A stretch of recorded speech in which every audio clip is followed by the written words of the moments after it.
All right. Up next, we got Jim and Will talking through what I know I've seen lately on a lot of the projects I've been working on. A bit, we're changing CRMs. Surprise! What do we do now? What does that mean? And they're going to kind of walk through, like I said, kind of best practices, things to keep in mind, and how to actually go, what that feels like, right? How to actually go about that, and what are the steps, and what's some planning that you could put into place. So I'm going to turn it over to them. Thanks so much, guys. Yeah, thanks, Stephanie. Welcome everyone. Thanks for joining us. I'm Jim DeSanto, the Director of Consulting at Axiom.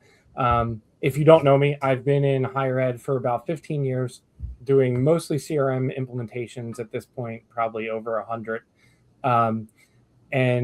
Very excited to talk to Will Bell today about his implementation and how that went. But I'll let Will introduce himself. Yeah, I'm Will Bell. I'm the Associate VP for Enrollment Management at Shepherd University in Shepherdstown, West Virginia. We're a small regional public school about an hour and a half west of Washington, D.C., have a little bit more than 3,000 students on campus. This is my second CRM implementation that I completed. We did one about 5 years ago, and I was a CRM admin for that. And then last year, we decided that we wanted to switch to Slate. Excited to talk to everybody today. Awesome. So Will, I was thinking for our conversation, this would be, obviously conversational, and we'll go through a few things that I thought were important. Hopefully the folks out there will gain some knowledge and be able to kind of take away from this something that might help them make a decision going forward, or help them as they're going through their implementation kind of adapt and be able to kind of hear what I think was a very successful implementation. I'm not obviously taking credit for that. I'm going to talk about why I think Will and his team deserve the majority of the credit for that. But maybe could you give, you did a little bit there, but a little bit of background around like Shepherd's usage of maybe your first implementation, how you used your CRM, and sort of when you kind of got to the decision point of making a switch, whatever information you want to share around that, and how you think the technology sort of led you down that path, or whatever influenced that decision. Yeah, sure. So I was probably, we were pretty behind in CRM technology. We were using Hobson's Connect, and we weren't using it very well. It was integrated with Banner, but not great. So after the fall 2020 class, Hobson's didn't exist anymore, and we went the 2020-2021 cycle without a CRM, and we were doing everything manually. That was a disaster. 2021, we put out an RFP and decided that we needed to catch up with the 21st century and get a highly functional CRM. We made a choice. We were really happy with that choice at the time, but as we used it more, we just found that it wasn't meeting our needs, and it ended up costing us more than we were expecting, which as a small regional public in West Virginia, budget is everything for us. So it was probably like a year and a half ago, I sat down with the admissions team. I was like, our contract is ending March 2026. What do we think about switching to Slate? Here's all of our reasons why. Reporting tools were easier to deal with. What we were using, we couldn't report the way we wanted to. Didn't think it was as student friendly as we had hoped, and also back-end user friendly either for our staff. I didn't think that it was where I wanted it to be. And then of course the cost, because it was costing us significantly more than Slate was, and Slate's very transparent about their prices, and they hadn't raised prices in 5 years. So everything else went up in the past 5 years, but that didn't. So I wanted to have that conversation, and we decided that we would make the switch. And I was a CRM admin. I built that previous CRM pretty much from the ground up, and I always told people that no one in the world knew that CRM better than I did. So we decided to make the switch, and it's interesting. We've been partners with Axiom for 5 years because they were our integration partner in that previous CRM. So I didn't even know that Axiom did implementation work. I just had messaged Connor, or I'd put in RFI form through the website, and Connor messaged me back and said, "Hey, we do this too. We should talk." So, yeah, and it was very interesting, and so for me, it was great to be a part of this project because obviously I have history with TargetX. I had worked there for almost 10 years prior, so I had left prior to your implementation, but a lot of the knowledge was valuable to have. I guess I guess the next piece I want to talk about is sort of what were your like chief concerns moving from TargetX to Slate, and sort of the transition, and maybe how you sort of approach that. Yeah. So my biggest concern was we were on a really tight time crunch. So yeah, I was hoping you would mention that. Yeah. I think we'll get into this, but I would highly recommend that no one does it the way we did it. Some of those issues were out of our direct control. We have a pretty strict state procurement process that we have to go through, and contracts have to go through the AG's office. So that took longer than I thought. But it was really important for us to hit that timeline, and we did an implementation and the banner integration in about 3.5 months with the Christmas break built in. So it was pretty crazy for us. Yeah, I was trying to remember the first time we chatted, and I think it was late fall, maybe in the winter.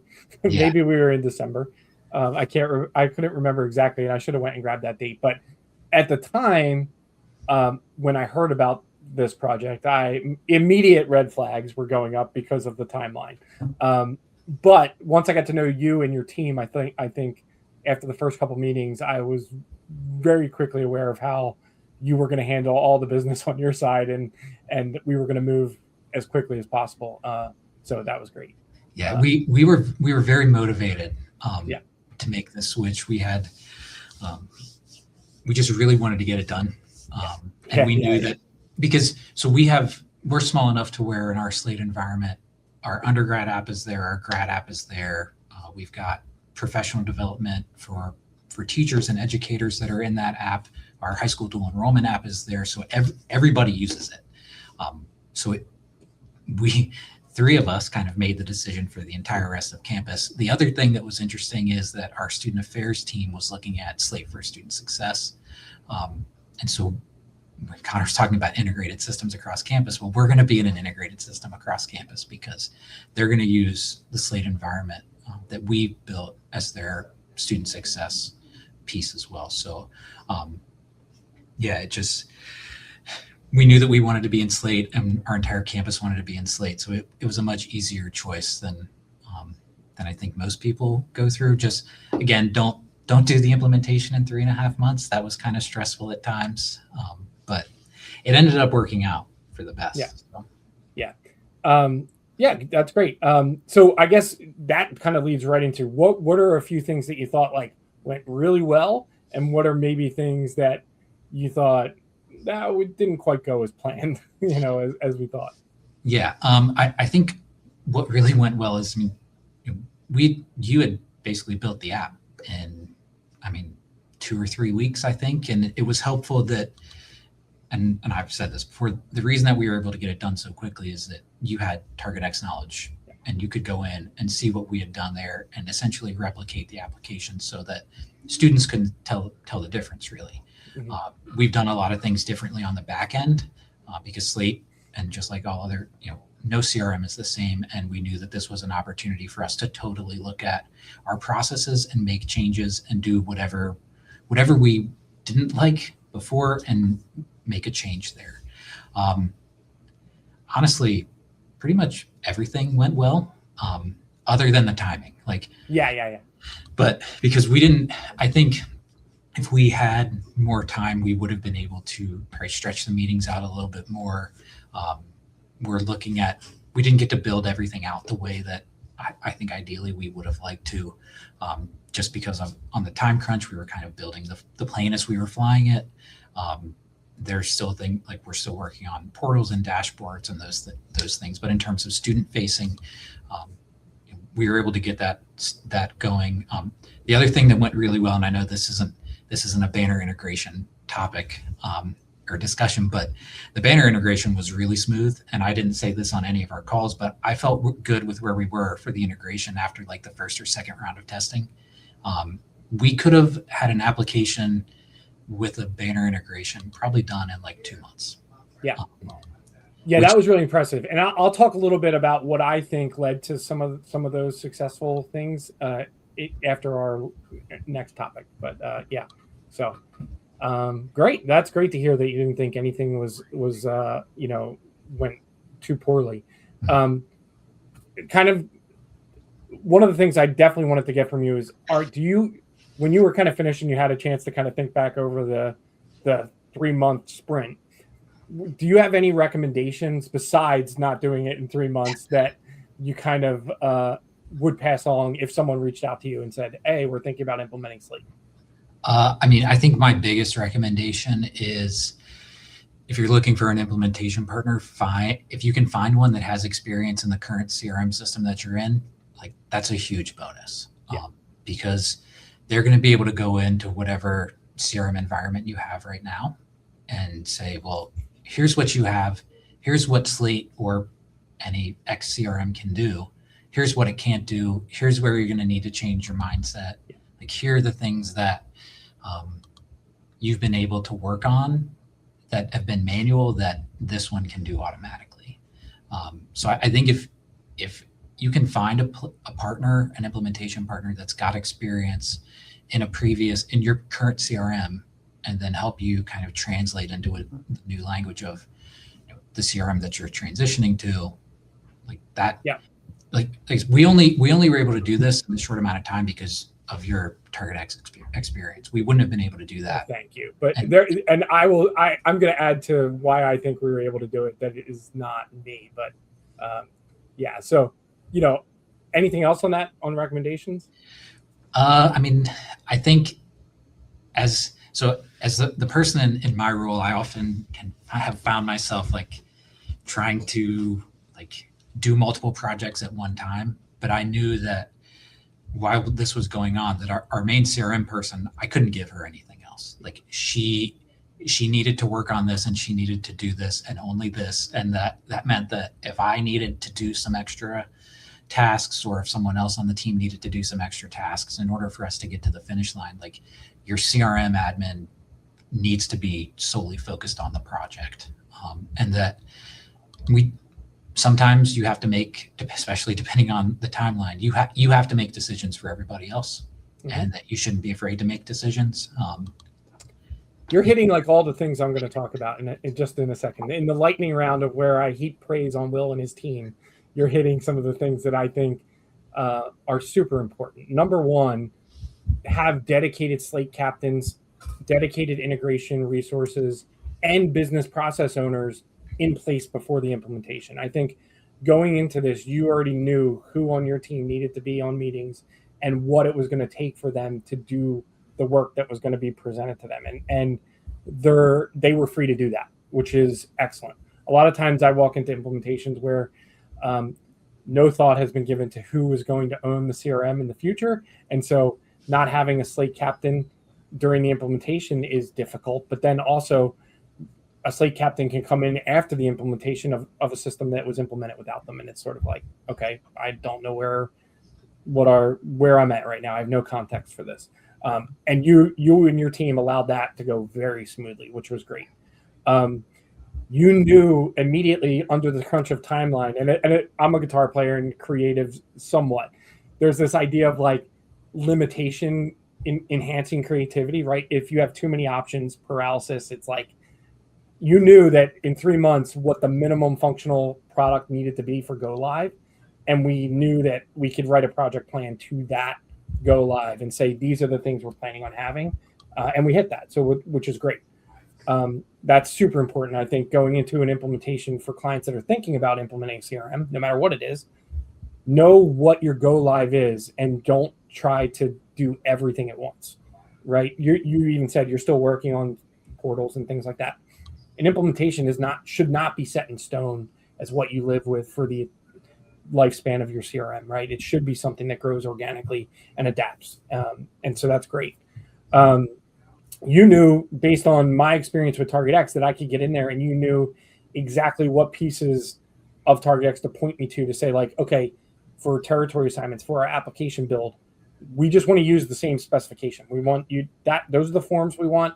Here's how we're going to do it. And when those things didn't line up, you would already kind of reference this. You made very quick decisions for everyone where those functionalities were not exact. You said, okay, Jim explained sort of what the difference is between the two and what the additional functionality we can leverage, or something that we have to do in a different way because it doesn't exist in the same way in Slate.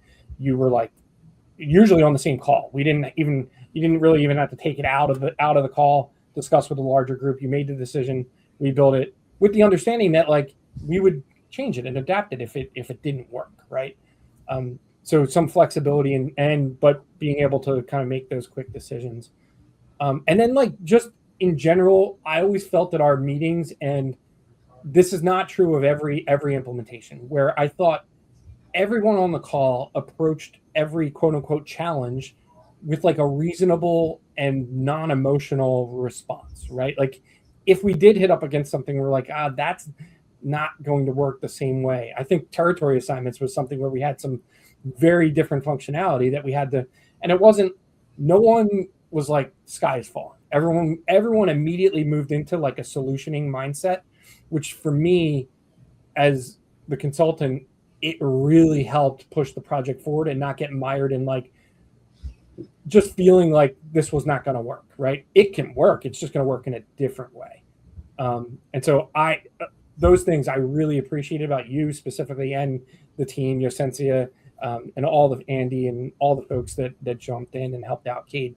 So I always say kudos to that. It was one of the smoothest implementations, even under the time constraint that I had ever gone through in any CRM, not just Slate. So, and I think the other thing that helped us is like everybody was bought in. Like everybody wanted to make the switch. We didn't have to. Like there was no convincing. Right. We were ready to go, and we were ready to do whatever we needed to do to make it happen in that time frame. Yeah. Well, great. Thank you so much for jumping on, hanging out with us today. Anyone out there, if you have questions for me, feel free to reach out. I'm not sure if my email is going to magically appear like Connor's, but it's available. Feel free to shoot me a message on LinkedIn, and happy to answer any kind of questions that you have. Will, you have anything to add closing? Yeah, I mean, I'm on LinkedIn too. If anybody's got any questions that they don't want to ask publicly, you can message me. We've very much become an Axiom campus. They're involved in a lot of what we do, and again, this isn't an integration call or conference or conversation, but we can't do what we do without Axiom's help and involvement there too. So just super grateful to be here, and I'm happy for the partnership. Thanks. All right, Stephanie, you want to jump back in? I'm jumping on. But First of all, can we name a more iconic duo than Jim and Will? I loved listening to this conversation with you guys. No, it was so good. I loved it. I loved the whole thing.